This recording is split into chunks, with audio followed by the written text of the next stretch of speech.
Buenas tardes a todos y a todas. Vamos, por tanto, hoy con la clase de repaso y profundización de las lecciones 15, 16 y 17, que como hemos ido viendo a lo largo de estos meses, pues las personas en general agradecen esta clase de repaso cada 3 lecciones, porque si no resulta demasiado denso. Entonces, este es el motivo de hacer estas clases de repaso. Bien, vamos con la lección número 15, que habla del cuarto rayo y la vida del grupo Ashrámica. En esta lección se explican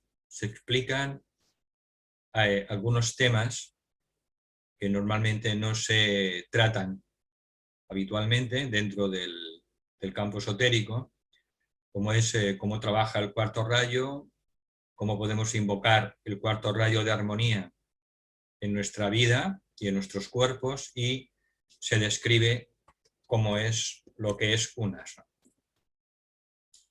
Bien, entonces comienza la lección hablando sobre el cuarto rayo, que dice que el cuarto rayo es en esencia el sonido o la vibración interna de lo que existe dentro de cada cosa y de cada ser. Cada cosa y cada ser en el universo tiene un sonido original, tiene una vibración interna. Esa vibración interna a nivel del cosmos es lo que se llama la vibración esotérica de Dios. Entonces esta vibración está presente dentro de todas las formas. Es inherente a toda conciencia y con el paso de la ampliación de la consciencia en el discipulado, ese sonido, esa vibración que hay dentro de cada forma, dentro de cada ser, pues se logra percibir en el discipulado, tanto como energía como ley, tanto como energía como ley. Por eso los discípulos muy avanzados o los iniciados, al oír ese sonido de cada ser, cuando se les pregunta si les puede dar el sonido de su alma, pues ese iniciado es capaz de detectarlo y por tanto transmitirlo para que la personalidad esté más armonizada con ese sonido del alma. La capacidad de armonizar como prerequisito para acceder de modo consciente a la vida ashrámica. Dice, el discípulo probacionista aprende a invocar la armonía del cuarto rayo hacia la manifestación externa mediante su invocación. Esta armonía es siempre un atributo de nuestra alma. Nuestra alma siempre vibra con los 7 rayos y por tanto vibra también con la característica de la armonía, que es una cualidad de nuestra alma, siempre. Entonces, cuando podemos invocar esa cualidad de nuestra alma, la armonía, el cuarto rayo, entonces esto va generando poco a poco una influencia áurica, una influencia a través de nosotros que llega a nuestro entorno y a las demás personas.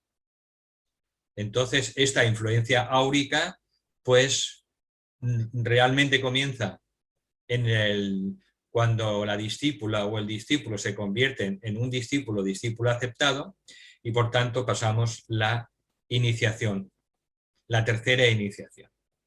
A partir de ahí se gana la entrada consciente dentro de la vida del ashram, conscientemente.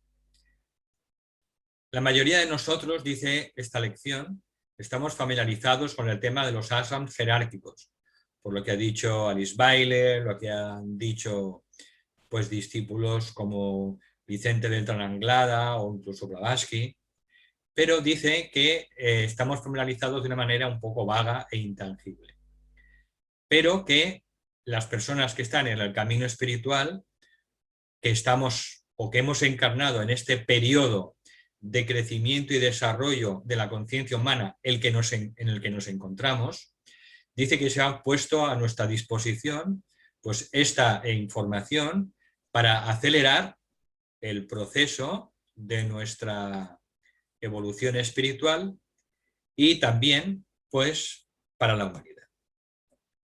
Y empieza a describir lo que es un ashram. Dice, bueno, enuncia 3 conceptos fundamentales. Y el primero dice, un ashram, aunque es un hecho, una realidad en la naturaleza, existe solamente en la conciencia. Por tanto, ese es el primer concepto fundamental que tenemos que tener claro, que es un hecho de la conciencia, existe solamente en la conciencia. No es un lugar, es un estado de conciencia en el que nosotros pues, participamos de ese ashram que a continuación veremos. Entonces, este es el primer concepto que impacta en la conciencia cerebral del aspirante a la iniciación. La mayoría, dice, de los probacionistas, sobre todo en las 2 primeras etapas, dice, visualizan un ashram compuesto de un punto focal, normalmente un maestro de sabiduría, cubierto con una túnica, con un turbante, con una gema, ¿no? Tal como está en internet, ¿no? Y con un grupo de discípulos pues cautivados por su presencia y haciéndoles reverencias a sus pies. Eso dice que es completamente falso. Eso es una forma emocional, una forma astral, incluso una forma dentro del mundo mental que se ha ido construyendo, un egregor, que se ha ido construyendo con el paso de los años, durante muchos años, sobre todo desde la fundación de la Sociedad Teosófica, y eso lo han creado pues, los propios aspirantes devocionales, excesivamente devocionales en el sentido antropomórfico, devoción personal a un maestro o a los maestros.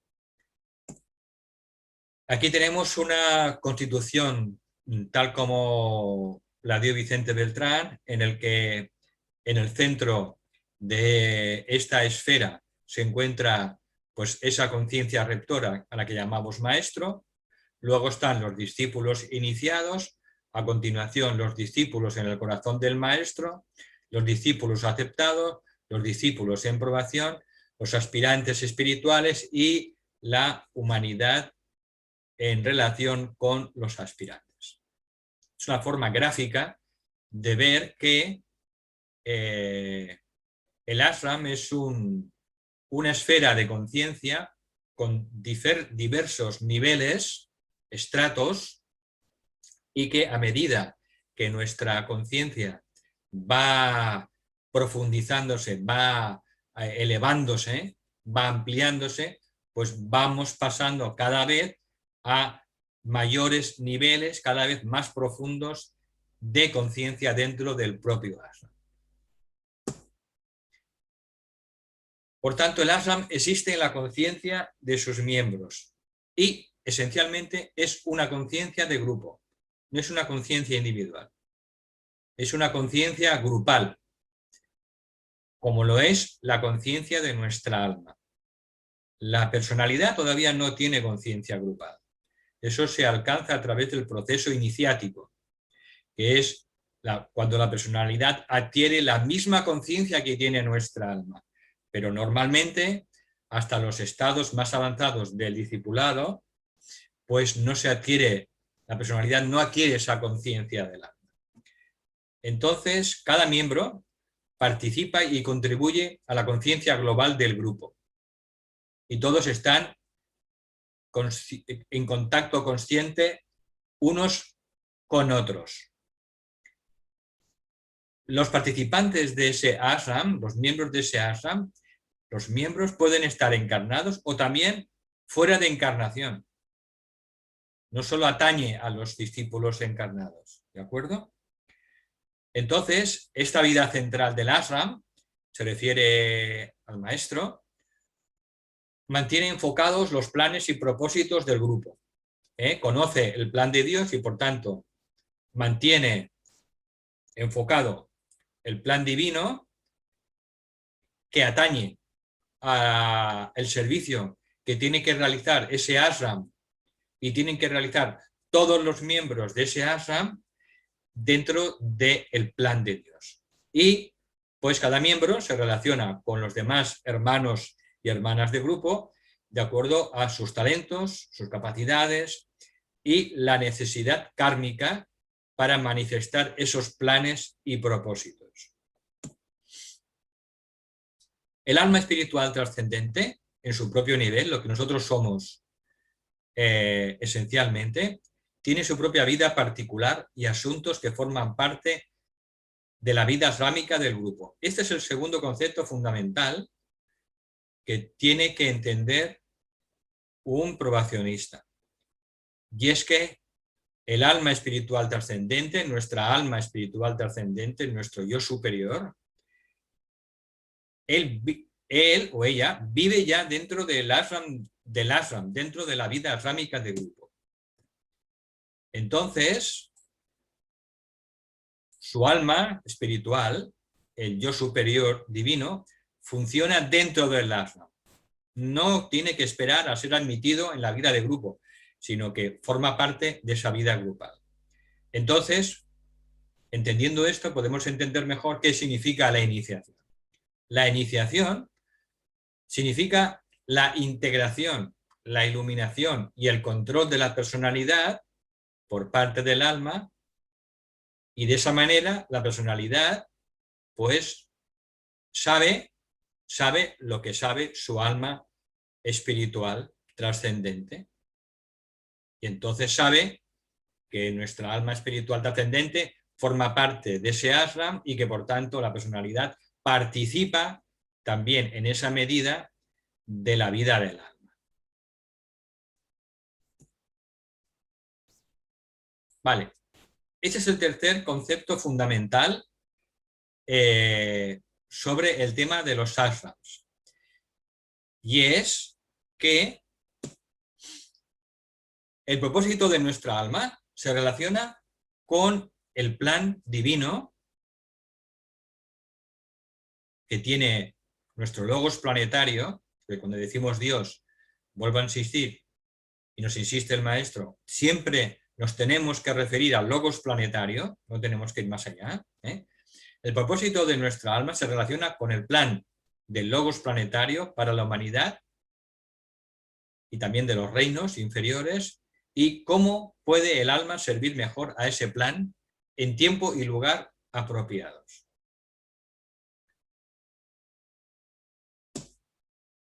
Por tanto, la tarea del probacionista no es tanto elevarse hacia el ashram, aunque esto lo puede hacer alguna vez durante sus momentos más elevados de meditación, sino que la tarea del probacionista es estar disponible él mismo para que el ashram y su energía funcione a través de él, que se convierta él en un instrumento para que la energía del ashram, los propósitos del ashram, se expresen a través de él, que el trabajo del ashram se exprese a través de él.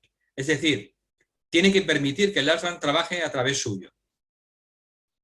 ¿Cómo? Pues esencialmente a través de esa aceptación, esa sumisión al alma, al ashram, para que el ashram trabaje a través suyo.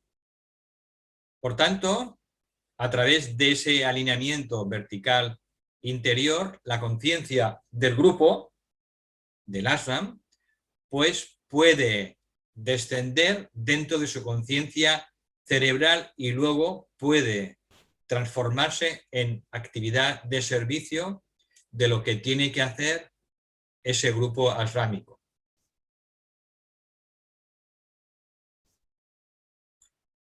Vamos a resumir. estos tres conceptos. Un ashram existe solamente en la conciencia de sus miembros y es una conciencia grupal. El alma espiritual, en su propio nivel, forma ya parte de la vida ashrámica del grupo. Nuestra alma espiritual. Y el propósito del alma, de nuestra alma, tiene que ver tanto con la humanidad global como con los hermanos individualmente y no con los propios logros. Cuando se invoca el cuarto rayo en la sustancia de los vehículos y se adquiere esa capacidad de invocar esa armonía, dice que la frecuencia de esos cuerpos se eleva de tal modo que la vida rámica del grupo puede verterse en esos cuerpos y a través de ellos. Los cuerpos no solo se purifican entonces, sino que literalmente se reconstruyen a través de la aplicación mágica del sonido esotérico en ellos. Esta fase en el discipulado, pues lo que hace es ayudar a que eliminemos los viejos patrones kármicos de enfermedad, invalidez y que el cuerpo físico, la carne, se adapte a un nuevo molde. Llegado a este punto, el probacionista literalmente tiene una nueva conciencia y una nueva personalidad, un nuevo triple instrumento. Y está preparado para reproducir en su entorno, a través de esa influencia áurica, pues lo que el ashram tiene que impartir. Este probacionista o esta probacionista se ha convertido, por tanto, en un discípulo o discípula aceptado a través de la aceptación del camino, la vida y la conciencia del discipulado. Vive en el mundo como tal y su influencia áurica cada vez es más potente y produce de manera inevitable un crecimiento de todos los seres, de todas las personas con las que entra en contacto, gracias a esa irradiación o influencia áurica. Vale, ahora vamos con la lección 16, que concretamente habla sobre el quinto rayo y el desarrollo del plan divino en tiempo y espacio. Dice que nuestra realidad es la manifestación de nuestro estado de conciencia. Según sea nuestro estado de conciencia, así veremos la realidad y tendremos las experiencias de la vida. Cambiando nuestro estado de conciencia, nuestra realidad cambiará. Y da detalles en esta lección sobre la manifestación del plan divino en la próxima era, en la era de Acuario, en la que ya hemos entrado en los inicios, y habla de el quinto rayo como ecuación entre espíritu, alma y personalidad y la relación entre tercero y quinto rayo. Vale, entonces dice nuestra realidad como manifestación de nuestro estado interno de conciencia. No he dicho al principio que este curso de la naturaleza del alma es un curso de estudio activo. Entonces, mi recomendación sigue siendo la misma. Os recomiendo que antes de cada lección, pues que la estudiéis en vuestra casa. Estudiar esa lección y luego, el día que la comentamos, o se resuelven las dudas, entonces tendréis una comprensión más profunda. Por eso os invito, de manera voluntaria, por supuesto, a que leáis antes de cada lección pues la lección que le corresponde a esa clase, ¿de acuerdo? Para estar pues más preparada o más preparado. Bien, en este estudio de la lección 16 dice los atributos del alma, que son el cuarto, quinto, sexto y séptimo rayo, armonía, ciencia, devoción y orden ceremonial. El probacionista pronto descubre que existen en estos atributos, en estos cuatro rayos, realidades tangibles que puede entender y aplicar más fácilmente que los rayos de aspecto, el primero, segundo y tercero, la voluntad divina, el amor divino y la inteligencia divina. ¿Por qué? Porque en realidad estos 4 rayos de atributo, cuarto, quinto, sexto y séptimo, son los que construyen las civilizaciones. ¿De acuerdo? Entonces, estos atributos construyen tanto sus mundos invisibles como los invisibles de una manera real, cercana, que podemos entender, y ya hemos dicho que son el propio fundamento mismo de la civilización en la que vivimos. Acordaros de que cuando hemos hablado alguna vez de la composición de la jerarquía, hemos dicho que existen 3 departamentos, que es el primer departamento del Manú, de primer rayo, el departamento de educación o de religión, que es el segundo rayo, y luego está el tercer departamento de la jerarquía, que está bajo el tercer rayo, y el tercer rayo a su vez, en este departamento que se llama de la civilización, pues cuelgan los rayos de atributo, el cuarto, quinto, sexto y séptimo rayo.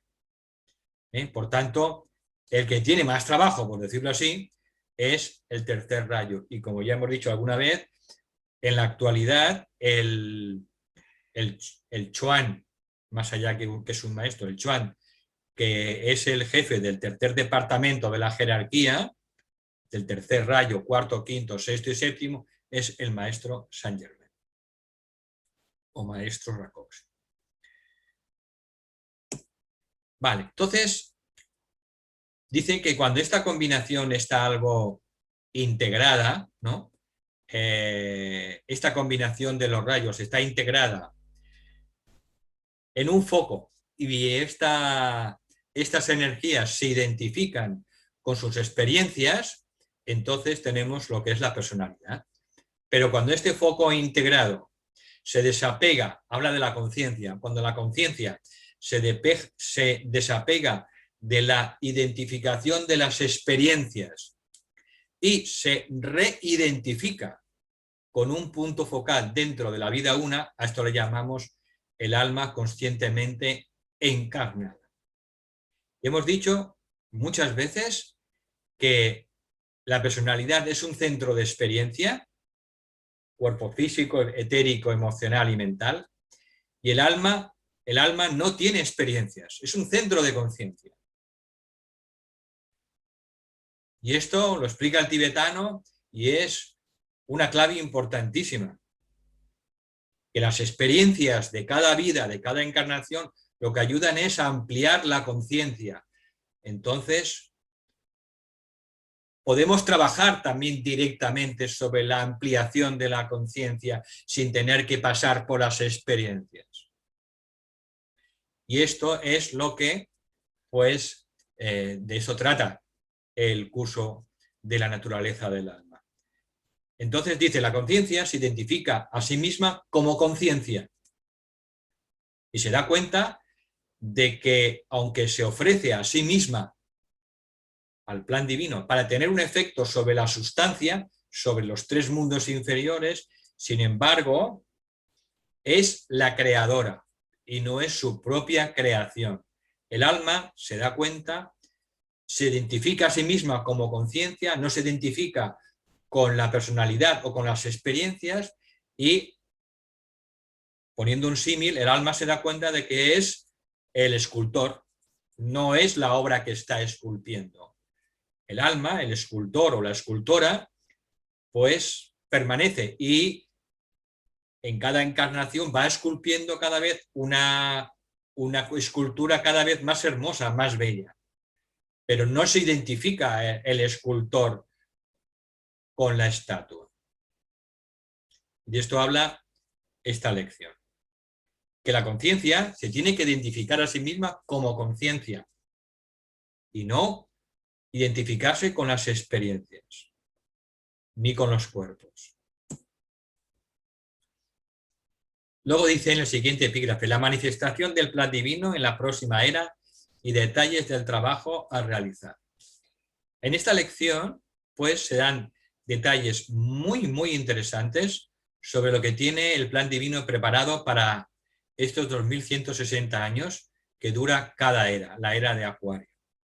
Entonces, dice que hasta ahora hasta la lección 16, que es esta, pues que lo había hablado de una manera general, pero que ahora, como estamos hablando del quinto rayo, que es el conocimiento concreto, el que nos obliga, ¿no?, a concretar las cosas, pues que hemos llegado a este punto y que cada persona, por tanto, pues tiene que interpretar el plan divino de acuerdo a su relación con él.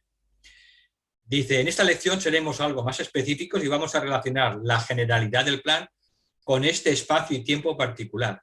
Y lo vuelve a repetir 2 veces, este periodo cíclico de crecimiento. Estamos en un periodo de crecimiento, no en un periodo de decrecimiento, no, un periodo, o de pausa, un periodo de crecimiento en el que se encuentra ahora toda la humanidad. Y esto hay que tenerlo siempre presente. Por eso decimos siempre que estamos en un ciclo de oportunidad y que en este ciclo de oportunidad pues se abren grandes ventanas que en otras épocas están cerradas. Dice, el plan divino en este ciclo incluye sobre todo 3 cosas. Primera, la identificación tanto individual como colectivamente con la conciencia del alma. Es decir, que la conciencia de la humanidad sufrirá un cambio de identificación a nivel global y que gran parte, no todas, pero una gran parte de la humanidad llegará a identificarse con el alma, con la conciencia del alma. Y esto vendrá gracias a la ciencia, de mano de la ciencia, ¿de acuerdo? Que es el quinto rayo. Y esto vendrá, este cambio de conciencia de gran parte de la humanidad, de la personalidad al alma, pues vendrá gracias a descubrimientos psicológicos, como ya están sucediendo a través de la reencarnación, de la hipnosis regresiva, a través de toda la vida después de la muerte, a través de todas las experiencias cercanas a la muerte, las ECM. Cada vez se está hablando más de estas experiencias ECM, cercanas a la muerte, etcétera. Pues todo esto forma parte del plan, ¿de acuerdo? También este cambio de conciencia de la personalidad al alma, pues vendrá gracias a los avances científicos y se llegará a descubrir la red etérica que une todas las cosas y todos los seres, a través también de descubrimientos científicos que tendrán que ver con el plano astral y grupos de discípulos que trabajan en esa esfera, y también gracias a la ciencia, y se harán descubrimientos en el plano mental, se llegarán a ver y grabar las formas de pensamiento. Y a través también de la recogida de datos del contacto con el espacio exterior. Bien, entonces, segundo que pongo esto en silencio. La misma ciencia forzará una completa reevaluación de todos los sistemas de pensamiento religioso y filosófico, elevando a la humanidad de su aparente letargo a un nuevo y dinámico esfuerzo espiritual. Lo segundo que traerá el plan divino para esta era será la realización por la conciencia de la mayoría de las personas de que el propósito de la vida en los 3 mundos es el crecimiento y desarrollo del alma. El propósito de la vida, no solo de esta vida física, sino el propósito de la vida en los 3 mundos es el crecimiento y desarrollo del alma. A través de un cambio de conciencia que vendrá forzado por los descubrimientos científicos y hará que cada vez más y más parte de la humanidad pues cambie su polarización de una polarización emocional a una polarización mental. Luego, tenemos el esfuerzo intensivo de los discípulos probacionistas y aceptados para reeducar a la mayoría de personas con nuevas ideas e ideales. Y gracias también a la emergencia de una nueva religión mundial que será una síntesis universal de todas las religiones actuales y que brotará de los corazones y mentes de la mayoría de las personas del mundo. Y por último, tendremos en esta nueva era una nueva cultura y una nueva civilización creada con el objetivo de ayudar al desarrollo y el crecimiento del aspecto conciencia. ¿Cómo? Pues dice a través del desarrollo de una nueva ciencia que todavía está en forma embrionaria, que la llama ocultología, a través del diseño de una nueva economía, una nueva estructura económica que buscará el mayor bien para el mayor número y será justa, a través de un nuevo sistema educativo que se diseñará para ayudar en el crecimiento del alma de los niños y ayudarle a desarrollar el propósito de su alma de una manera activa, no solo potencial. Los sistemas políticos también se van a transformar y comenzará un verdadero funcionamiento del nuevo grupo de servidores del mundo dentro del cuerpo de la humanidad, y la humanidad, perdonad, la medicina, pues avanzará en gran medida dentro de lo que es la ciencia de la regeneración celular y el rejuvenecimiento de la sustancia de la materia. Es decir, que esa será la línea principal en la que irá avanzando la medicina, en la comprensión de lo que es la regeneración celular y el rejuvenecimiento. La humanidad llegará cada vez a vivir más años con también una mayor calidad de vida. Y en este papel, pues, surgirán descubrimientos científicos que ayudarán a acelerar la regeneración celular de tejidos y de órganos. Esto es un simple esbozo de algunos de los cambios que el plan divino reserva para la humanidad y indican claramente los campos de servicio en la que los probacionistas pueden entrar, si quieren, como parte de su propia actividad iniciática. Entonces, lo importante es que nos preguntemos, sobre todo, ante esto que acabamos de ver, dentro de este impacto del quinto rayo a través de la ciencia, ¿cuál es mi trabajo en todo esto? Dentro de este despliegue del plan divino de lo que hay por delante, la pregunta fundamental es cómo me voy yo a relacionar con este despliegue del plan divino, con todas las tareas que el plan divino va a llevar adelante en esta nueva era. Pues esa es la pregunta fundamental, y por eso es importante conocer el rayo de nuestra alma, porque según sea el rayo de nuestra alma, así entonces pues entenderemos muchísimo mejor cuál es nuestro papel dentro del plan divino. Y ahora, pues, llegamos a la lección 17, que habla sobre el quinto rayo, su relación con la evolución y la iniciación.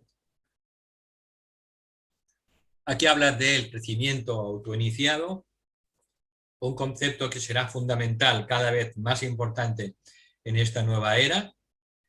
Las tres motivaciones de la voluntad relacionadas con las tres iniciaciones dentro del sendero de probación, y problemas que existen cuando el quinto rayo impacta en el instrumento, en la personalidad. Bien, entonces, sendero de retorno y el crecimiento autoiniciado. En el sendero de probación, la discípula en probación o el discípulo se esfuerza, como ya hemos dicho, en establecer su residencia en el cuerpo mental. Es decir, intenta focalizarse cada vez más en el cuerpo mental. Intenta controlar las fuerzas que constituyen su cuerpo emocional y, de alguna manera, también intenta controlar el movimiento de la sustancia que se transforma en los cuerpos. La evolución misma le lleva a este ciclo de oportunidad, situándolo de alguna manera prematuramente en medio de la necesidad de la situación. Porque está claro que en este salto cuántico que está atravesando la humanidad, pues hay una gran necesidad. Es una época de crisis, es una época de crisis planetaria, que no solo afecta al reino humano, afecta también a los reinos inferiores.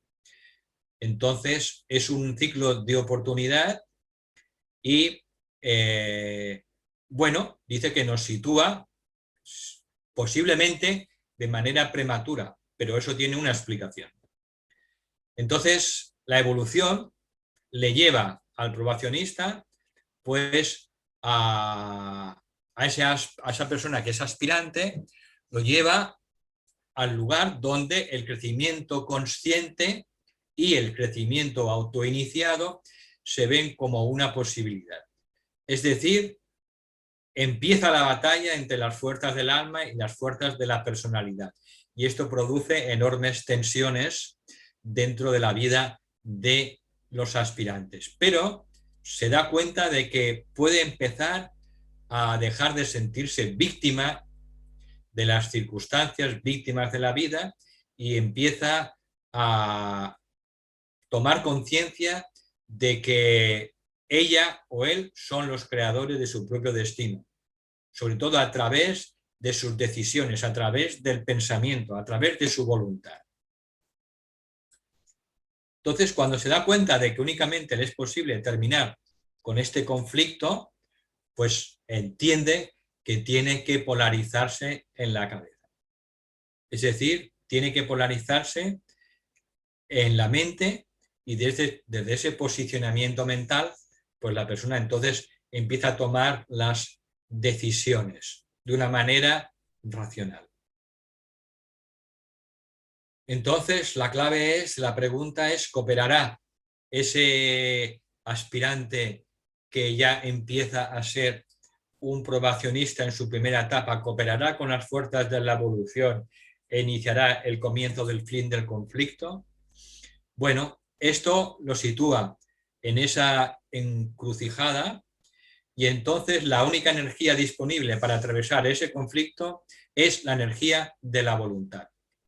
Hasta que llega un momento en el que siente en su interior el probacionista en su primera etapa, que dice: me levantaré e iré hacia mi Padre. ¿Cuáles son las tres motivaciones de la voluntad relacionadas con las tres iniciaciones? Bien, la etapa del sendero que llamamos discipulado probacionista, la siguiente a ser simplemente una persona aspirante, pues se caracteriza por tres motivaciones de la voluntad que marcan las tres etapas de la etapa probacionista. Entonces, y tiene que ver también con las tres primeras iniciaciones. La primera etapa es la voluntad de liberación del dolor a nivel individual y personal. Y este es el principio del crecimiento autoiniciado. Tiene que ver con la primera iniciación, cuando la persona decide polarizarse mentalmente y quiere tomar las riendas de su vida y de su destino en sus propias manos. Quiere dejar de sentirse una víctima. Entonces, a partir de ahí, toma conciencia clara de que el creador de su destino es él. ¿Con qué? Pues con las decisiones que va tomando y con los pensamientos que van moldeando finalmente su vida. Luego, la siguiente motivación de la voluntad es la voluntad de unirse con la vida una, con la divinidad. Y esto culmina con la segunda iniciación. Y la tercera iniciación, pues consigue o se alcanza cuando esa voluntad ya no está dirigida a la voluntad de liberarse uno individualmente, ni tampoco a la voluntad de unirse con Dios, que es el sendero místico, sino que tiene que ver con la liberación del dolor de los demás, de la familia humana. Toma plenamente conciencia de todo el sufrimiento que está teniendo la familia humana, su familia, sus hermanos, para él la humanidad es su familia, además de su familia de sangre, y entonces empieza a tomar conciencia de que tiene que tomar parte activa en ese plan divino, que lo que busca es que se desarrolle la conciencia de toda la humanidad. Entonces, la última motivación de la voluntad es la que lleva finalmente al probacionista a convertirse en un discípulo aceptado conscientemente y lo lleva dentro de su propio ashram de manera consciente. Entonces vemos que el primer enunciado, me levantaré, iré hacia mi padre, solo el comienzo, y que es necesariamente egoísta y es normal, como le ocurre pues a un niño pequeño, que necesariamente es egoísta al principio. Luego ese niño, a medida que vaya creciendo, pues irá transformando ese egoísmo en altruismo. Entonces, la mayoría de la humanidad pues está acercándose a esta etapa, a la primera iniciación. Por eso es tan importante compartir con todas las personas que nos relacionemos en la vida, que entiendan que son los arquitectos de su destino, que pueden dejar de sentirse víctimas y que pueden ser lo que ellos quieran y que pueden crear su destino a través de la fuerza del pensamiento. Entonces, esto es lo que la humanidad en general está entendiendo y que a través del propio esfuerzo pues pueden realizar una nueva etapa de crecimiento y que cada ser humano puede convertirse en un Cristo, en un Buda, en un Moisés, porque tiene la voluntad de hacerlo si quiere y que el destino o el karma ya no le limitan, puesto que ha alcanzado ese lugar en el que se ve a sí mismo o a sí misma como el creador de su propio destino. Este concepto del crecimiento autoiniciado ya hace años que está impactando en la humanidad. Y si estáis atentos pues, a muchas cosas que surgen en Internet, personas que hablan, pensadores o filósofos, pues ya están hablando muchos, o médicos, sobre el crecimiento autoiniciado. Entonces, esto ya está trabajando y cada vez pues irá extendiendo más en lo que es la conciencia de todos los seres humanos. Dice que este camino se le puede sacar partido con el atractivo de que produce la liberación del dolor. La gente tiene sufrimiento, sufre sin saber por qué, sufre pues por su salud, sufre dolor por la familia, sufre por sus circunstancias profesionales, sufre de múltiples maneras, pues la manera para liberarse del dolor se les puede enseñar, que es a través de el crecimiento autoiniciado, el autocrecimiento, porque tiene cada ser humano la capacidad y el poder de hacerlo. La segunda motivación de la voluntad hacia la unión con la vida una, pues llegará cuando a nivel global se haya dado el primer paso. La pregunta es, ¿dónde nos encontramos nosotros? Y aquellas personas que se sienten sinceras y seriamente atraídos por este curso de la naturaleza del alma, se encuentran en la fase tercera y última del discipulado en probación, donde la motivación de la voluntad se dirige hacia la humanidad en su conjunto. Se dirige para ayudar a la humanidad. Aquí el probacionista inicia ese servicio que siente en su interior y que le situará al final de la tercera etapa del probacionismo, lo situará en el ashram como un discípulo aceptado, discípula aceptada conscientemente. Y cuando eso llegue a la culminación, alcanzará la tercera iniciación. En ese proceso, en el que poco a poco se está preparando para tomar un día la tercera iniciación, pues su necesidad de servir a los demás pues se dirige primero a preparar su instrumento cada vez más para un mayor servicio y también se dirige a la contribución activa con la vida una a través de un vehículo todavía imperfecto.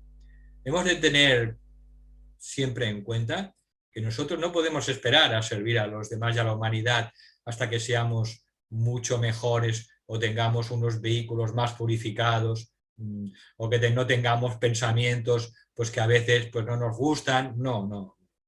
La clave no está en esa, la clave está en arremangarse y empezar ya a ayudar a los demás, a ayudar a la humanidad a través de nuestro vehículo imperfecto, a través de una personalidad imperfecta. Por tanto, no podemos servir a la jerarquía y al plan divino cuando seamos más perfectos. No, ese no es el camino. El camino es, a través de una personalidad imperfecta, pues ayudar a los demás, compartir nuestros talentos con los demás, dar nuestros recursos, nuestra energía, nuestro tiempo, nuestro dinero, todo lo que tengamos y compartirlo para hacer un mundo mejor. A través de unos cuerpos imperfectos. No perfectos, no, imperfectos. Y esta última frase requiere pues meditarla profundamente. Entonces, llegado a ese punto, se da cuenta de que tiene que, además de subordinar su voluntad a la voluntad divina, también tiene que esforzarse para averiguar esa voluntad. Tenemos que esforzarnos para entender cuál es la voluntad divina, el plan divino del logos planetario, ¿de acuerdo? Y por eso este curso es importante porque nos da muchas claves prácticas para entender qué es lo que el plan divino quiere para la humanidad dentro de esta nueva era, que es lo que hemos visto hace unos momentos en esta lección. Bien, llegamos por tanto así al final de este repaso y profundización de las lecciones 15, 16 y 17. Aquí, como sabéis, pues os podéis descargar gratuitamente el libro La naturaleza del alma y aconsejamos pues el estudio previo de cada lección antes de cada clase de este curso de estudio activo.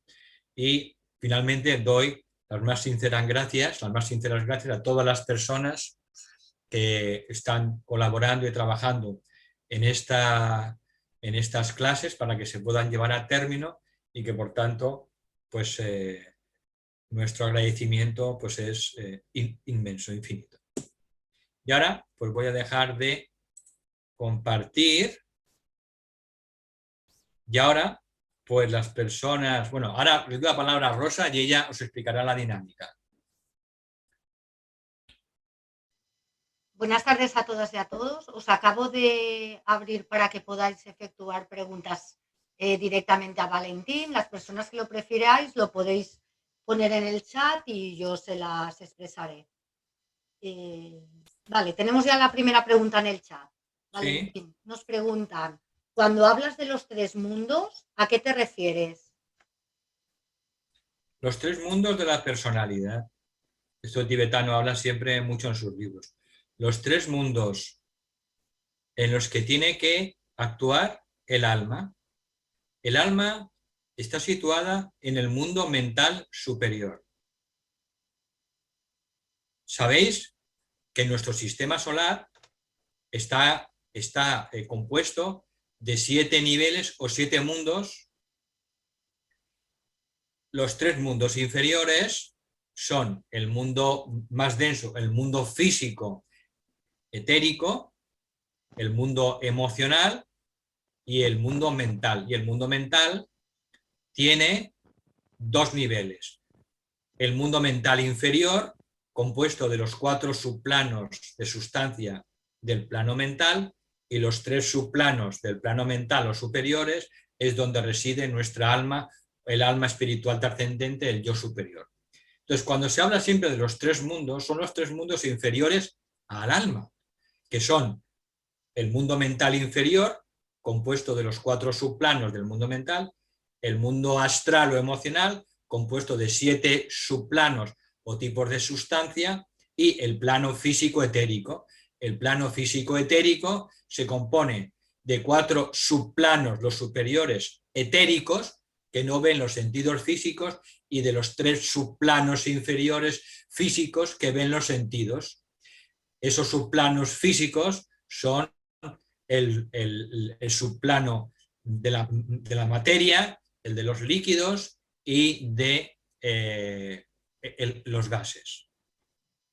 Los 4 subplanos físicos superiores son etéricos, son invisibles a los ojos físicos. Las ondas de múltiples frecuencias, por ejemplo, se transmiten y viajan en los planos etéricos. No se transmiten por el plano gaseoso, por el plano del aire.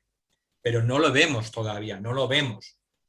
Cuando encendemos la televisión o encendemos el wifi, esas ondas viajan por el plano etérico, por los inferiores, ¿de acuerdo? Entonces, esto, por eso es importante, es crucial entender mínimamente los 7 planos del sistema solar. Porque en esos 7 planos tenemos nuestro ser. Tenemos nuestro ser. En estos 7 planos está nuestro espíritu, la chispa divina, tenemos el alma y tenemos luego la personalidad. Entonces, siempre que se dice o se habla de los 3 mundos, se hace referencia a los 3 mundos inferiores al alma. Plano mental inferior, 4 subplanos, plano astral, 7 subplanos, plano físico, 7 subplanos, de los cuales los 3 inferiores son físicos y los 4 superiores son etéricos.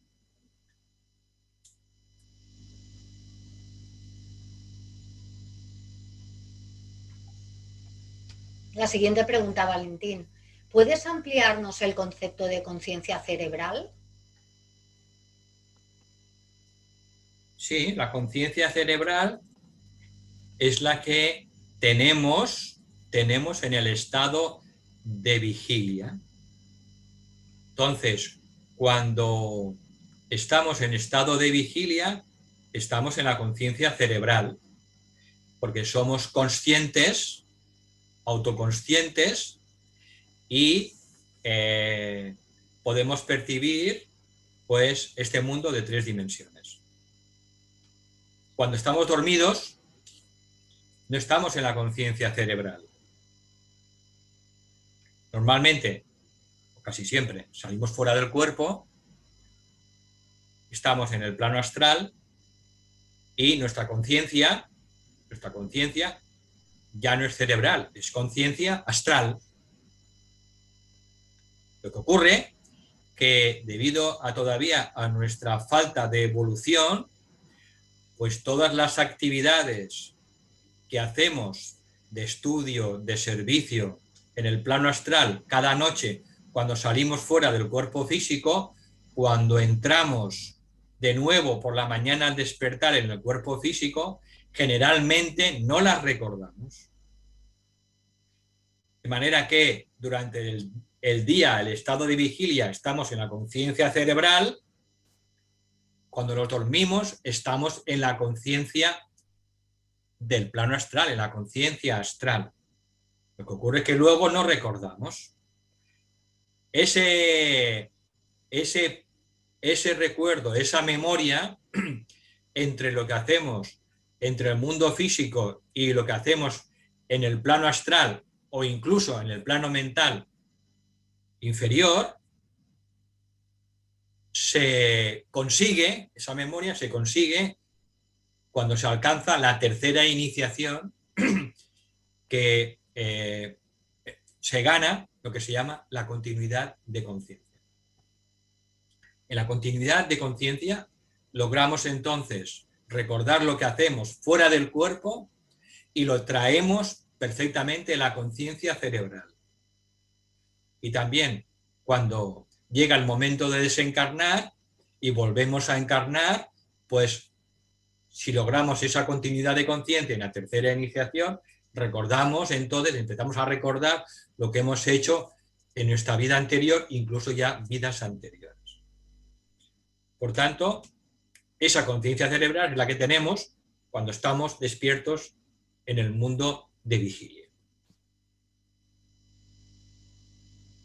La clave del discipulado está en traer a la conciencia cerebral lo que estamos haciendo en el mundo del alma. Nosotros sabemos que somos el alma espiritual trascendente. Sabemos que nuestra alma está en un ashram. Sabemos que nuestra alma tiene actividades en ese ashram, en el mundo de las almas, en el mundo mental superior. Entonces, todo el trabajo del discipulado es traer a la consciencia cerebral, aquí y ahora, en estado de vigilia, lo que hacemos las 24 horas en el mundo del alma. Eso es lo que se llama la conciencia doble de una discípula o un discípulo aceptado. Que esa discípula o discípulo aceptado, aquí abajo, sabe lo que está pasando y está haciendo aquí arriba. Se ha establecido ese puente, el puente de la Antakarana, y entonces sabe aquí abajo, en la conciencia cerebral, quién es y lo que hace en el mundo del alma. Ha unido las dos conciencias, la conciencia del alma espiritual y la conciencia cerebral. Y eso es lo que se llama, en este curso, pues, llegar a ser el alma conscientemente encarnada. Ahora somos el alma inconscientemente encarnada. No sabemos lo que hacemos arriba. No sabemos quiénes somos arriba. El ser inmortal que somos. No lo sabemos. El objetivo del discipulado es llegar, y se consigue en la tercera iniciación, llegar a ser el alma conscientemente encarnada. Saber quiénes somos arriba y aquí abajo. Sin interrupción de la conciencia. No hay corte de conciencia. Y eso se va realizando gracias a la construcción de la Antakarana, el puente del arco iris, que culmina finalmente en la tercera iniciación.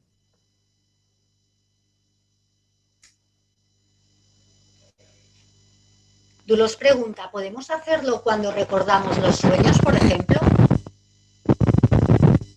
Bueno, recordar los sueños es una manera de irse preparando, pues para ampliar la conciencia.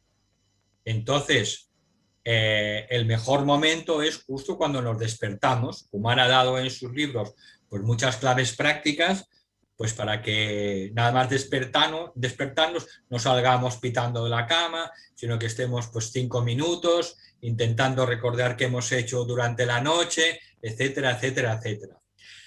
También en este curso se dan en las lecciones posteriores, porque hemos acabado la 17 y son 40 en este curso, se da un ejercicio, una visualización a la hora de dormir para entrar conscientemente en el ashram. Entonces se da una visualización y por tanto, pues bueno, todos estos ejercicios como intentar recordar los sueños, pues lo que hacen es justamente pues ayudarnos poco a poco a ampliar la conciencia. Por tanto, es importante también ese pequeño esfuerzo de recordar los sueños. Es importante, claro.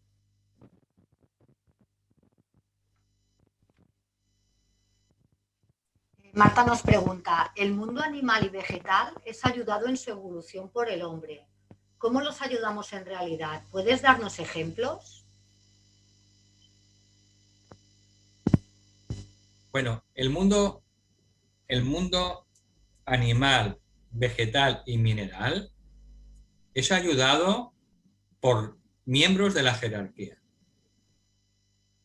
Miembros de la jerarquía que se encargan específicamente de la evolución mineral, vegetal y animal. El ser humano, dentro de su destino del plan divino, está predestinado también a colaborar con los agentes débicos de la evolución y colaborar con la jerarquía en ese proceso para ayudar a los reinos mineral, vegetal y animal. Nosotros somos los dioses para los minerales, los vegetales y los animales. Pero nos convertimos, en nuestro actual estado de conciencia, somos todo lo contrario. Entonces, de ellos ya se encargan grandes seres, de su evolución. Pero la humanidad está predestinada a colaborar con el plan divino para que los reinos inferiores eleven y expandan su conciencia.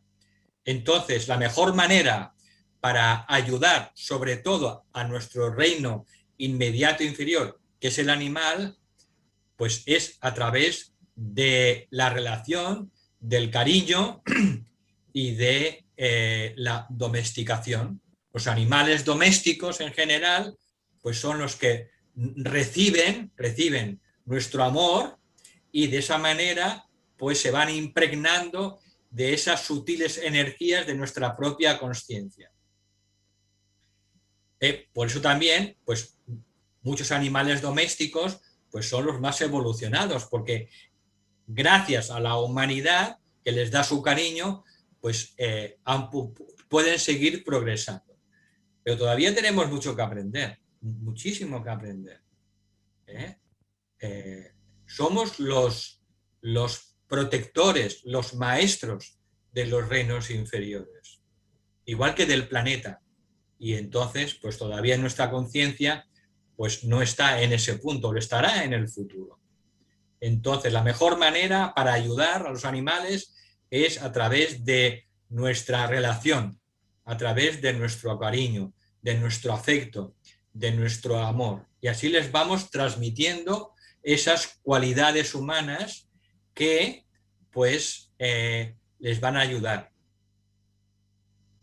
En el tema de los animales domésticos, existe algún caso excepcional en el que, gracias a la relación con los seres humanos y a un gran acto de sacrificio, pues cierto animal doméstico, por ejemplo, un perro San Bernardo o un perro que a lo mejor ha salvado a una persona en un desastre, en un terremoto, pues cuando ese animal doméstico que ha sido cuidado con el amor de los seres humanos y ha sido enseñado, pues es capaz de hacer un acto de sacrificio que puede llevarle incluso a perder su vida, excepcionalmente a veces ese animal puede pasar a individualizarse y convertirse en un ser humano.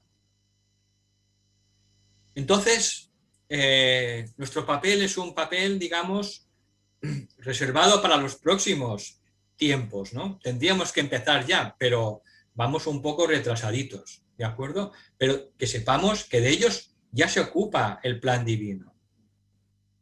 No nos creamos que el reino humano es el reino más importante de todo el universo y de todo el cosmos. Pues no. Pues no. Entonces, el reino humano tiene un papel importante como mediador entre los reinos superiores, ¿vale? El reino humano es el cuarto. Tenemos por debajo el reino mineral, vegetal y animal, que son los tres reinos inferiores. Pero por encima del cuarto reino, el humano, está el quinto reino, la jerarquía, el sexto reino y el séptimo reino. Entonces somos el punto medio, como el corazón. 3 chakras por arriba y 3 chakras por debajo. Entonces somos la humanidad, es el papel que tenemos, somos los mediadores entre lo más elevado y lo más denso. Y por tanto tenemos un papel que jugar, a cumplir, importantísimo, para ayudar a los reinos inferiores. Pero que tengamos claro que de ellos ya se están ocupando los grandes seres y hay miembros de la jerarquía de los maestros que se ocupan exclusivamente, no de los humanos, sino de ayudar al reino mineral, vegetal y animal.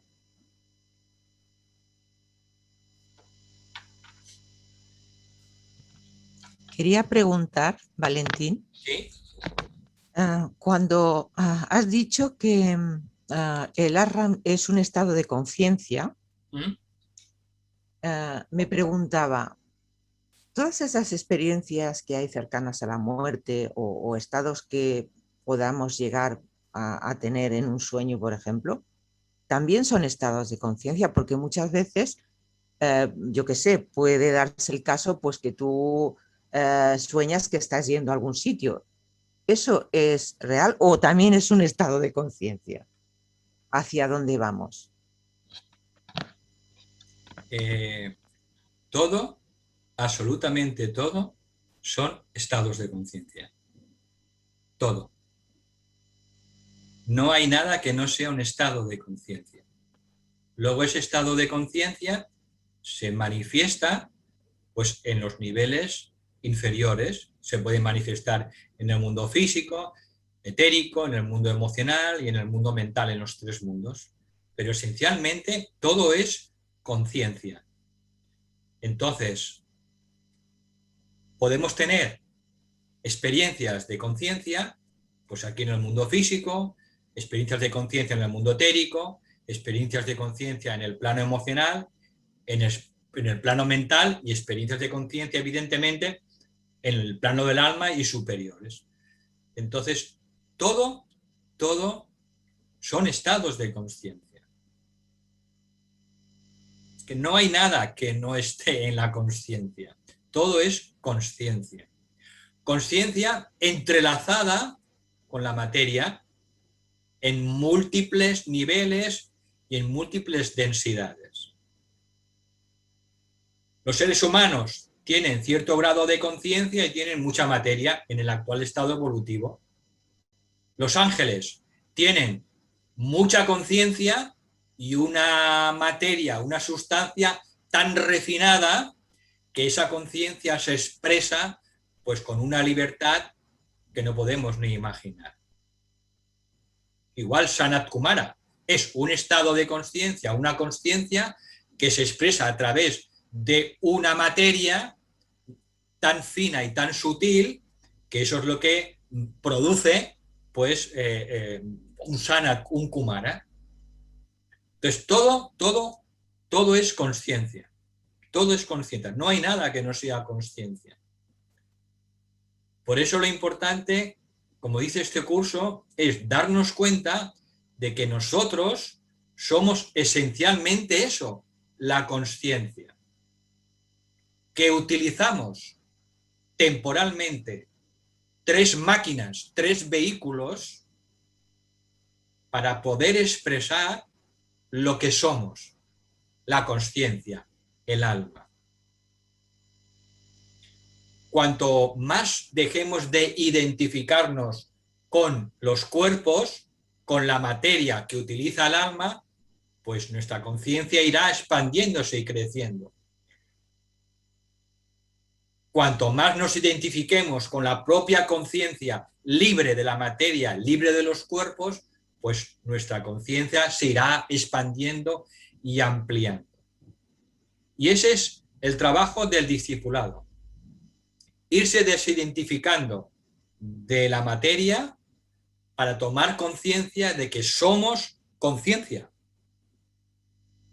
que es lo mismo que decir que somos el alma. Y ese es, en otras palabras, lo que es el discipulado.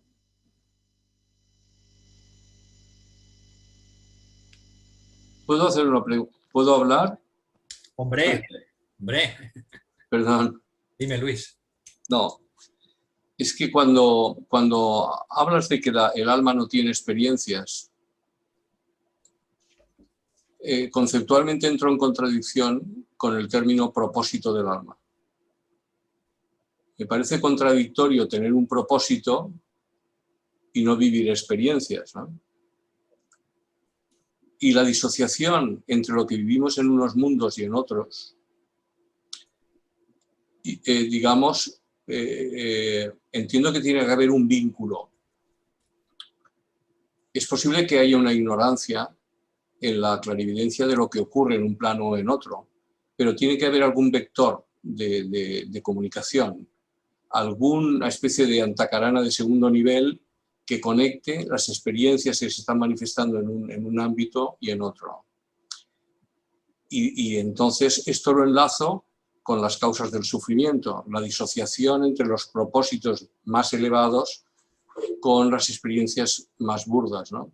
En la medida que las experiencias estén más alineadas con el propósito del alma, habrá un equilibrio y una coordinación mayor y un estado más beatífico, de más felicidad, entre comillas, el término de felicidad, ¿no? Pero fundamentalmente me marea un poco el concepto de el alma no vive experiencias, pero tiene un propósito.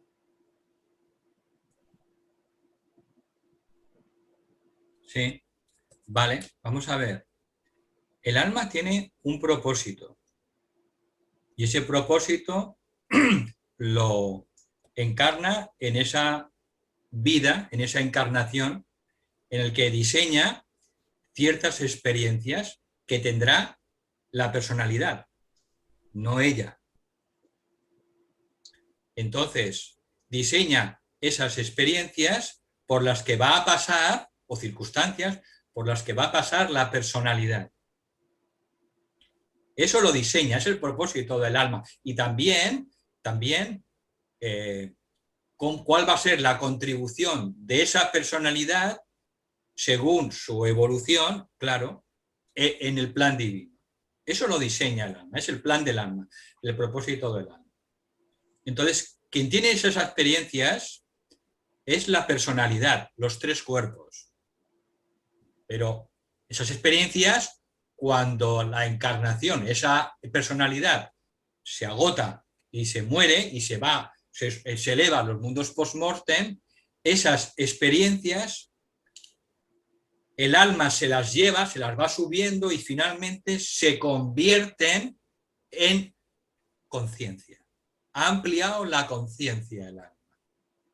Ha enriquecido su conciencia gracias a esas experiencias que ha tenido la personalidad. Claro. Entonces, el alma no se inmiscuye en las experiencias que tienen los tres cuerpos, ¿no? Recoge la esencia después de cada vida y las transforma en conciencia, en ampliación de su conciencia. Sí, pero el humano es una herramienta a su disposición. El conocimiento, la ampliación de conciencia es para el alma, no es para la herramienta. Somos de alguna forma instrumentos para crecer el alma en conciencia. Sí. Y por lo tanto, como no puede utilizar ella misma por lo sutil de su esencia, genera un cuerpo, que va a vivir por ella esas experiencias que va a acumular ella, que nunca va a consolidar y a sedimentar el humano. El humano vuelve a ser otra vez otra herramienta en otra encarnación para completar, en su caso, si ha sido exitosa la encarnación anterior, y seguir con ese proceso evolutivo de conciencia. Y por lo tanto, en la medida de que el alma vea que su herramienta no está funcionando y no va a ganar ninguna experiencia y por lo tanto no va a acumular conciencia, puede generar sufrimiento en esa herramienta, distorsiones en esa herramienta para que reconduzca su proceso y acabe aportando las experiencias que ha venido a vivir o que le ha encargado a ese periodo de encarnación que viva. Es decir, por lo tanto, las experiencias son siempre del alma. Otra cosa es que la vivencia en la materia, en la manifestación, el alma utilice un cuerpo físico que es el que le va a poder producir esas experiencias para enriquecer el proceso consciencial del alma. Eso lo tienes tú que meditar y cada uno tiene que llegar a sus propias conclusiones. Sí. Vuelvo a repetir, la personalidad tiene experiencias y esas experiencias, aunque creamos que esa personalidad pues va a servir muy poco, siempre aporta algo al alma, siempre. Claro, sin duda. Siempre. Seguro. Entonces, la personalidad le aporta experiencias que se transforman cuando sube a través de los mundos post-mortem al propio mundo del alma. Y entonces el alma transforma esas experiencias en conciencia. Correcto. Pero un ejemplo claro. La personalidad está aquí sufriendo por una enfermedad terrible, con mucho dolor. El alma no experimenta eso. Claro. El alma no experimenta ningún sufrimiento, ni experimenta ningún placer. No experimenta el alma eso. Porque eso son experiencias. El alma, por eso se le llama la divina observadora, está siempre observando conscientemente, de una manera, pues, como dice el tibetano, con divina indiferencia. Pasa del todo de la personalidad, para entendernos, pasa, aunque nos cueste entender, pero es que el alma pasa 100% de la personalidad, porque simplemente es una máquina.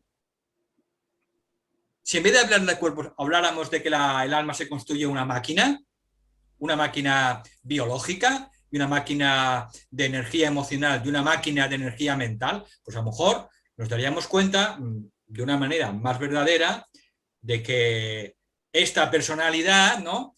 Pues es que vale muy poco. Es que es una vestidura. Ya. Es una máscara. Una máscara. Personalidad significa etimológicamente la máscara. Por tanto, la máscara es de quita y pon. Y el actor es el que en cada vida se pone la máscara y se quita la máscara. Por tanto, es un concepto en el que tenemos que meditar porque nos puede aportar una enorme cantidad de luz y de sabiduría para que dejemos de buscar las experiencias en esta vida física. Porque mientras buscamos solo experiencias diversas y diferentes y más grandes y más pequeñas, pues nuestra personalidad es la que está llevando las riendas de nuestra vida. Y no, tiene que ser nuestra alma. Entonces, cuando uno eso cada vez lo va teniendo más claro, pues se da cuenta de que el alma es lo que somos, pues simplemente lo que tiene que ejecutar es un trabajo a través de esa máquina y hacerlo lo mejor posible. Y la máquina lo que tiene que hacer es obedecer a su dueño lo más posible. Esto es. Entonces, en ese proceso de comprensión, Luis, pues claro, uno tiene que ir, pues, reflexionando y entiendo, claro, que sea difícil entender, pues que el alma no tiene experiencias. El alma es pura consciencia.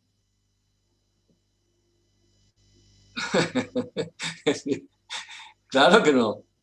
Ya tiene el humano para vivirlas, ¿no? Claro, sí. Necesita. Claro. Pero la conciencia inicial, antes de que el humano viva esas experiencias, que se van a sumar a la conciencia del alma, están de alguna forma coordinadas por el alma, es decir, Sí.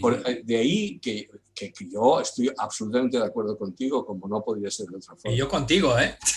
De que el alma no necesita experienciar, no tiene por qué vivir el sufrimiento ni las emociones. No. Ha creado una máquina complejísima, complejísima, para ver toda esa multiplicidad de experiencias, de dolor, de sufrimiento, de aceptación, de renuncia, y de ahí sacar conclusiones y crecer en consciencia. Por lo tanto, el autor intelectual de la experiencia es el alma, es la que dirige el proceso. Sí, sí, Otra cosa es que nos utiliza a nosotros, pobres humanos, que ya nos viene bien, porque si no, no existiríamos. O sea que yo acepto sumiso el papel de experienciador y por mucho tiempo, ¿no? Pero de ahí que yo me atreviera a sugerir que las experiencias son del alma, porque es la que se nutre del resultado de la experiencia. El pobre humano, su corteza y su caparazón desaparece y aquello vuelve otra vez al origen, solamente esto. Muchas gracias. En realidad, el actor no es el alma, No. es la mónada, es la chispa divina, pero está tan elevada que necesita Sí, un claro. alma, Sí, y se tiene que fabricar esa alma como ser intermedio para llegar finalmente hasta lo más denso que es el mundo físico. claro. Y como la mónada no tiene la capacidad o el poder de construirse el alma ella misma, pues necesita seres que la ayuden, que en nuestro caso son los ángeles solares, el ángel solar. Entonces, el ángel solar en el mundo del alma, pues lo que hace es proteger, incubar y cuidar nuestra alma para que ella pueda llegar hasta lo más denso. Pero en realidad el actor no es el alma, es la mónada. Porque como sabéis, después de la tercera iniciación y la cuarta, el alma se destruye. Y solo aparece la unión entre la chispa divina, la mónada, y la personalidad transfigurada completamente. De ser trinos somos nada más seres dobles. Somos una mónada, un ser divino, a través de un cuerpo humano. Entonces, bueno, era un poco puntualizar que en realidad el actor no es el alma. El alma es transitoria. Ya. Gracias, Valentín. Gracias. Entonces, Valentín, por ejemplo, eso sería el caso de Jesucristo. ¿A qué te refieres? A la transfiguración, cuando ya dices que se destruye el alma, ¿no? El caso de su transfiguración, cuando resucita, sí. Él pasaría por una iniciación súper fuerte. Bueno, la transfiguración técnicamente es la tercera iniciación. En esta lección lo hemos dicho que cuando el discípulo aceptado empieza a invocar la propia energía de su alma, sobre todo del cuarto rayo, ¿no? Sus cuerpos empiezan a tener una influencia áurica y empiezan a transformarse y a transfigurarse. Eso es la tercera iniciación. En la cuarta, que la cuarta es la crucifixión, es cuando se produce esto que acabo de comentar, que el alma pues desaparece, porque lo que somos, la mónada, el yo divino, la chispa de Dios mismo, pues funciona a través directamente de un cuerpo físico y el alma ya no es necesaria. Como quedan todavía algunos resquicios kármicos, pues después de la cuarta iniciación en la que se produce la desaparición del alma, que es quemada literalmente, pues entonces viene la quinta iniciación, que es la iniciación del adepto. La cuarta se le llama el arhat, que es la crucifixión, y la quinta es la resurrección, la iniciación del adepto. Y entonces el adepto se ha liberado completamente del dolor, del sufrimiento y de la muerte. Se ha liberado. Entonces, a partir de ahí, para el adepto comienza su nueva escuela. Ha terminado su escuela como ser humano y comienza su etapa de escuela superhumana.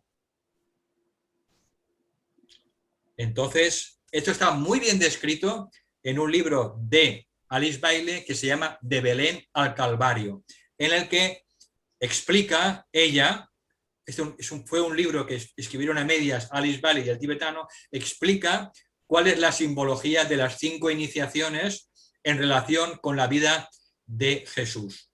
El nacimiento, el bautismo, la transfiguración, la muerte o crucifixión y la resurrección. Y estas son las etapas por las que pasa todo ser humano en el camino del discipulado y el camino de la iniciación, hasta que se transforma en un hombre o una mujer perfectos y ya no tiene nada que aprender como ser humano. Empieza ahí su etapa superhumana.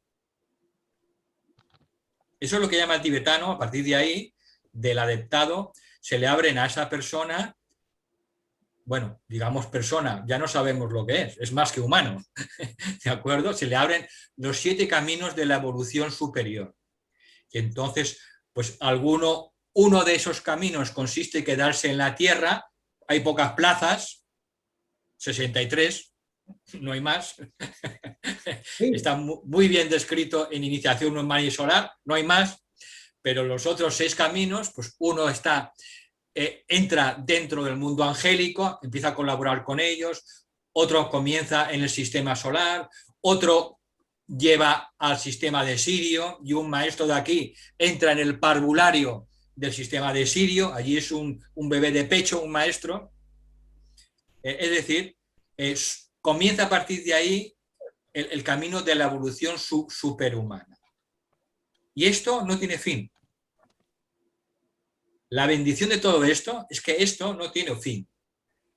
Es una expansión de capacidades, de cualidades, una expansión de conciencia, una expansión de lo más hermoso que podamos entender de la vida humana, del amor, de la voluntad verdadera, de la inteligencia. Todo esto se expande infinitamente sin fin.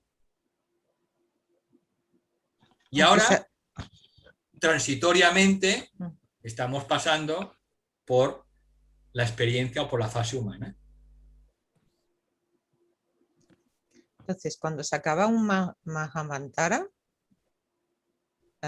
todas esas experiencias que ha podido pasar la humanidad se guardan como en esencia, sí, para el próximo Mahamantara.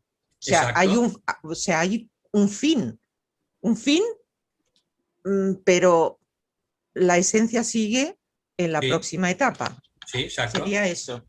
Tú mañana seguirás donde has acabado hoy, ¿verdad? Pues lo mismo. Después de un Manvantara, pues viene un estado de sueño, la noche de Brahma, y después de la noche de Brahma viene el día de Brahma, al despertar, y comienza el universo donde acabó justamente el día anterior. Y así, cada universo que aparece siempre es más perfecto, más evolucionado que el anterior. Y así funciona el universo. Funciona con un movimiento de sístole y diástole eterno, y con cada movimiento de sístole y diástole aparece un universo. Un día un universo, un sueño. Al día siguiente otro universo, un sueño. Lo que llaman el pralaya. Y así, pues, es el movimiento del universo eterno e infinito. Esto supongo que Josep os habla en la doctrina secreta, sí. ¿No? Y bueno, tiene eso muchos paralelismos pues, con la vida espiritual, con la vida del discipulado.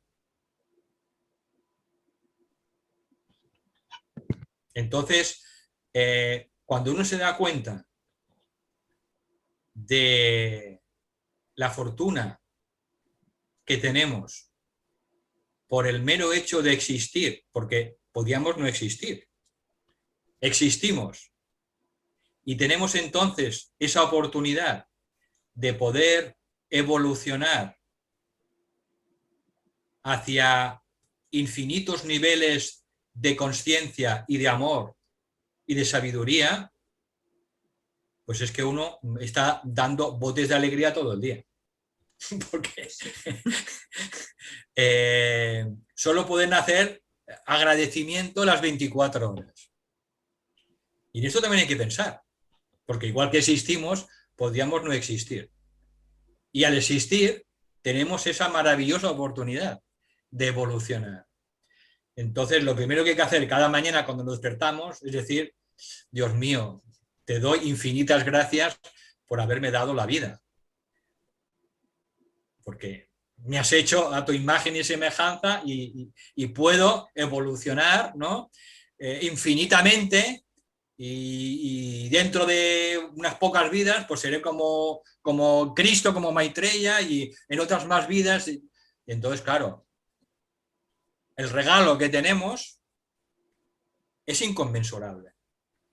Y entonces, una de las características del discipulado es ser agradecido. Uno tiene que ser muy agradecido en las pequeñas cosas. Tenemos que fijarnos en estas pequeñas cosas, porque si no, luego no vemos otras más grandes. Muchas gracias. Hoy son las 9:05. Hoy te lo hemos colado, hoy te lo hemos colado. La cena se me está pasando. Ha sido muy interesante. Sí, sí. Muchísimas gracias, Valentín. Gracias. A vosotras Gracias. y a vosotros. Y a Rosa. Gracias. Y a Manolo. Adiós, Gracias a gracias. todos.